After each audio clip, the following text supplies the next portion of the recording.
মুহূর্তে বড় ব্রেকিং, ভুয়ো ভোটার রুখতে নির্বাচনে বায়োমেট্রিক পদ্ধতি ব্যবহারের পদ্ধতির দাবি তুললেন রাজ্যের বিরোধী দল নেতা শুভেন্দু অধিকারী। অর্থাৎ আপনি যদি আপনার এই বুড়ো আঙুল বা নির্দিষ্ট আঙুল না দেন তাহলে আপনি ভোট দিতে পারবেন না। এটা কি হতে চলেছে সব থেকে বড় খবর?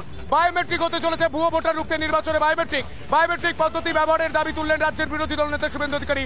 ভোটার তালিকায় ভুরি কারচুপির অভিযোগ, কারচুপি রুখতে নির্বাচন পদ্ধতি সংস্কারের দাবি, নির্বাচন কমিশনের দাবি শুভেন্দু অধিকারী। আর একটা ইন জেনারেল দাবি আমি করেছি যে পশ্চিমবঙ্গে ভুতুড়ে ভোট তুলেছে তৃণমূল কংগ্রেস। রোহিঙ্গা মুসলমান অবৈধ অনুপ্রবেশকারীদের ভোটার লিস্টের নাম তুলেছেন তৃণমূল কংগ্রেস।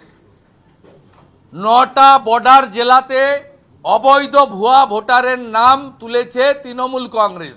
আধার এবং এপিক লিঙ্ক করে রেশন দোকানের মতো বায়োমেট্রিক মেশিন দিয়ে পশ্চিমবাংলার নির্বাচন করতে হবে, এটা জনগণের দাবি। কেন রেশন দোকানে হলে কেন হবে না? যখন শুরু হতে হয় রেশন দোকান নিয়েও তো প্রশ্ন করেছিলেন। রেশন দোকানের যা সংখ্যা বুথের সংখ্যা হয় তার থেকে 4 গুণ বেশি।